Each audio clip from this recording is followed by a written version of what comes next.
மூன்றாம் படை வீடு அருள்மிகு தண்டாயுதபாணி சுவாமி திருக்கோவில்.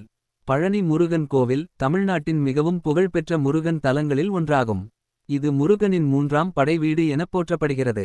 திண்டுக்கல் மாவட்டத்தில் அமைந்துள்ள இந்த மலைக்கோவில் ஆண்டுதோறும் இலட்சக்கணக்கான பக்தர்கள் தரிசிக்கும் புண்ணிய தலமாக விளங்குகிறது. தல வரலாறு: சிவபெருமான் ஒரு ஞானப்பழத்தை வைத்து உலகை முதலில் சுற்றி வருபவருக்கே இந்த பழம் என்றார்.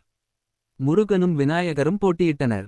முருகன் தனது மயிலில் உலகைச் சுற்றிச் சென்றார். விநாயகர் அம்மா அப்பாவே உலகம் என்று கூறி சிவபெருமானையும் பார்வதியையும் 3 முறை வலம் வந்தார். இதனால் ஞானப்பழம் விநாயகருக்கு கிடைத்தது. இதைக் கண்டு மனமுடைந்த முருகன் பழனி மலைக்கு வந்து துறவிக் கோலத்தில் நின்றார். அப்போது பார்வதி தேவி பழம் நீ என்று கூறி சமாதானப்படுத்தினார். அதுவே பழனி என்ற பெயராக உருவானதாக நம்பப்படுகிறது.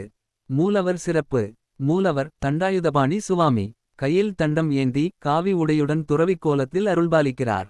சிலை சித்தர் போகர் சித்தர் உருவாக்கிய நவபாஷாணத்தால் செய்யப்பட்டதாக பாரம்பரிய நம்பிக்கை உள்ளது.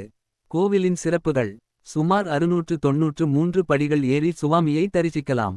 ரோப் கார் மற்றும் வெஞ்ச் வசதியும் உள்ளது. புகழ்பெற்ற பழனி பஞ்சாமிர்தம் உலகப் புகழ்பெற்ற பிரசாதமாகும். தைப்பூசம், பங்குனி உத்திரம், கந்த சஷ்டி போன்ற விழாக்கள் மிக விமரிசையாக நடைபெறுகின்றன.